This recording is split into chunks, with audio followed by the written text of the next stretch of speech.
नमस्कार। इस वीडियो में 10 ऐसे रहस्यमयी वैज्ञानिक प्रयोगों के बारे में बात करने जा रहे हैं जिनके रिकॉर्ड आज भी विवादित या रहस्यमयी हैं, जिन्हें इतिहास ने केवल दर्ज नहीं किया बल्कि कई जगह अधूरा छोड़ दिया। बस ध्यान रखें कि वीडियो अगर इंटरेस्टिंग लगे तो लाइक के नीचे हाइप का ऑप्शन मिलेगा, वहां क्लिक करके हाइप पॉइंट जरूर शेयर करें। वेलकम टू रहस्यमय सफर यूट्यूब चैनल। नंबर 10। धूल पड़ी फाइलों में दबी एक काली कहानी है। एक ऐसा गुप्त प्रयोग जिसे प्रोजेक्ट एम के अल्ट्रा नाम दिया गया। उस समय शीत युद्ध चल रहा था और अमेरिका को डर था कि दुश्मन देश ऐसे तरीके खोज रहे हैं जिनसे किसी इंसान के दिमाग को नियंत्रित किया जा सके। इसी डर में शुरू हुआ यह रहस्यमयी प्रयोग। 1953 में अमेरिका की खुफिया एजेंसी CIA के उच्च अधिकारियों ने ठान लिया कि मनुष्य के मन को नियंत्रित करना संभव हो सकता है। उनका लक्ष्य था सच्चाई का सीक्रेट सीरम, मानसिक नियंत्रण की तकनीकें और विरोधी का आत्मबोध समाप्त कर देना। यह प्रयोग सिर्फ प्रयोगशालाओं में नहीं हुआ, यह हुआ जेलों में, मानसिक अस्पतालों में, विश्वविद्यालयों में, उन लोगों पर जिनसे अनुमति तक नहीं ली गई। ड्रग्स, एलएसडी, इलेक्ट्रोशॉक, संवेदी प्रताड़ना, अकेलापन साजिश, सब के माध्यम से एक मकसद था, मानवीय इच्छा को मिटाना और नई इच्छा स्थापित करना। फिर 1973 में आदेश आया, सारे रिकॉर्ड नष्ट करो। सीनियर खुफिया अधिकारी RH ने यह आदेश दिया और ज्यादातर दस्तावेज धुंध गए। आज भी हम नहीं जानते कि कितनी जानें प्रभावित हुईं, कितने मन टूटे, कितनी आत्माएं खोईं। इस कहानी का मोल सिर्फ जानकारी नहीं, यह चेतावनी है कि जब वैज्ञानिकता सत्ता के हाथ लग जाए तब मानवता किस कगार पर आ सकती है। नंबर 9। 1920 के दशक में एक वैज्ञानिक ने दावा किया कि उसने ऐसी मशीन बना ली है जो तरंगों की शक्ति से बीमारी खत्म कर सकती है। उसका नाम था रॉयल रेमंड राइफ। उसने कहा कि हर बीमारी की अपनी एक फ्रीक्वेंसी होती है और अगर उसी तरंग से उसका सामना कराया जाए तो बीमारी खुद टूट जाती है, जैसे कांच एक खास आवाज से फट जाता है। राइफ की इस खोज को राइफ मशीन कहा गया। कहा जाता है कि उसने माइक्रोस्कोप से जीवाणुओं को उनकी प्राकृतिक गति में देखा और फिर सही फ्रीक्वेंसी से उन्हें नष्ट कर दिया। कुछ शुरुआती मरीजों पर जब इसका परीक्षण हुआ तो कई रिपोर्टों में अद्भुत नतीजे सामने आए। लोगों ने कहा यह भविष्य की चिकित्सा है, लेकिन फिर अचानक सब कुछ बदल गया। राइफ की मशीनें जब्त की गईं, दस्तावेज गायब हो गए और उसका प्रयोग बंद कर दिया गया। कहा गया कि यह तकनीक सुरक्षित नहीं है, लेकिन यह बात कभी साबित नहीं हुई कि यह तकनीक सुरक्षित नहीं है। रॉयल रेमंड राइफ धीरे धीरे भुला दिए गए, लेकिन आज भी कई लोग मानते हैं कि अगर उस मशीन को दबाया न गया होता तो शायद दुनिया की चिकित्सा का चेहरा बदल जाता। एक वैज्ञानिक, एक मशीन और एक रहस्य जो आज तक तरंगों में गूंज रहा है। नंबर 8। साल था 1901। एक आदमी जो समय से आगे सोचता था, निकोला टेस्ला। उसने न्यूयॉर्क में एक विशाल टावर बनवाया, नाम रखा वार्डेनक्लिफ टावर। उसका सपना था बिना तारों के पूरी दुनिया तक बिजली और जानकारी पहुंचना। हां, बिना किसी तार के। टेस्ला का मानना था कि धरती खुद एक विशाल चालक है और हवा में ऊर्जा भेजी जा सकती है। अगर यह प्रयोग सफल होता तो हर इंसान को वायरलेस बिजली मिल सकती थी। उसने कहा था एक दिन धरती की हर कोने में ऊर्जा बिना तारों के पहुंचेगी। पर जैसे जैसे उसका प्रयोग आगे बढ़ा, रहस्य गहराते गए। टावर रात में अजीब रोशनी छोड़ता था और आसपास के इलाके में चुंबकीय प्रभाव महसूस होने लगे।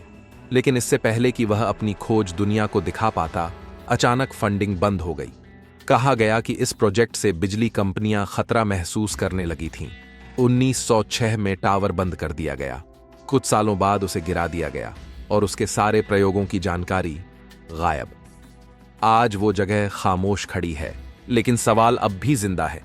क्या सच में टेस्ला धरती को ऊर्जा का केंद्र बनाने वाले थे, या किसी ने वो भविष्य कभी आने ही नहीं दिया?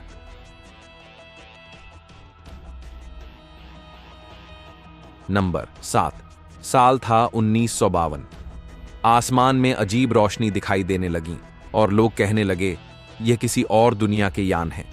उसी समय अमेरिकी वायुसेना ने शुरू किया एक गुप्त प्रोजेक्ट ब्लू बुक। इसका उद्देश्य था आसमान में दिखने वाली इन रहस्यमयी वस्तुओं की जांच करना, जिन्हें लोग यूएफओ कहते थे। कई सालों तक वैज्ञानिकों और अधिकारियों की एक टीम ने हजारों मामलों की जांच की। कहीं खेतों में जले हुए निशान मिले, कहीं राडार पर अजीब सिग्नल दर्ज हुए, तो कहीं पायलटों ने ऐसी चमकदार वस्तुएं देखीं जो किसी जांच विमान जैसी नहीं थीं। रिपोर्टों के अनुसार कई मामलों की व्याख्या संभव थी, लेकिन कई ऐसी घटनाएं भी थीं जिनका कोई वैज्ञानिक कारण नहीं मिल सका।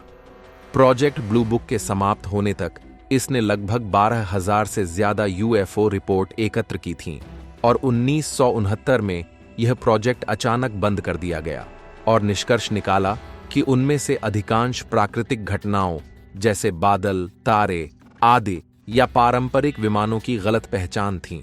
आधिकारिक बयान दिया गया कि इनमें कोई राष्ट्रीय सुरक्षा खतरा नहीं पाया गया, लेकिन सवाल यह था, अगर कुछ भी नहीं था तो इतने सालों तक जांच क्यों चली?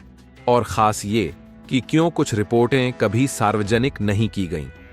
आज भी इन फाइलों के कुछ हिस्से गायब हैं, कुछ क्लासिफाइड के नाम पर बंद पड़े हैं, और दुनिया अब भी सोचती है क्या वो आसमान की रोशनी सिर्फ भ्रम थी या सच में वहां कोई और देख रहा था। नंबर 6, द्वितीय विश्व युद्ध के दौर में जब दुनिया हथियारों की दौड़ में लगी थी, तब जर्मनी के वैज्ञानिक एक ऐसे रहस्यमयी प्रोजेक्ट पर काम कर रहे थे जिसने विज्ञान की सीमाएं ही तोड़ दीं।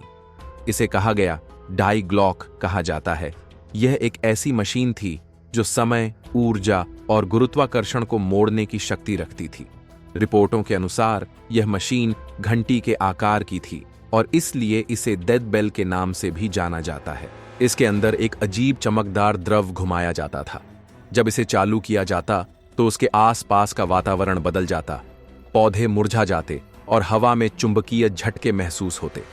वैज्ञानिकों का दावा था कि यह ऊर्जा का नया रूप खोल सकती है या शायद समय की दिशा भी बदल सकती है।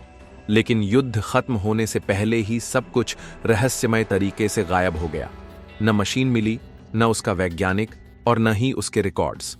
कुछ लोगों ने कहा कि उसे अमेरिका ले जाया गया, कुछ ने कहा कि वह पूरी तरह नष्ट कर दी गई। सालों बाद भी डाई ग्लॉक सिर्फ एक नाम नहीं बल्कि एक सवाल है, क्या नाजी सच में समय या गुरुत्वाकर्षण से खेल रहे थे, या यह सिर्फ एक अधूरी खोज थी जिसकी कोई आधिकारिक पुष्टि आज तक नहीं हुई। नंबर 5, शीत युद्ध का दौर था। अमेरिका और सोवियत संघ के बीच जासूसी की अदृश्य लड़ाई चल रही थी। इसी बीच एक ऐसा प्रयोग शुरू हुआ जिसने विज्ञान और मनोविज्ञान दोनों की सीमाएं तोड़ दीं। उसका नाम था प्रोजेक्ट स्टारगेट। यह प्रोजेक्ट अमेरिकी सेना और CIA द्वारा 1978 में शुरू किया गया। मकसद था यह जानना कि क्या इंसान अपनी आंखों के बिना भी दूर की चीजें देख सकता है।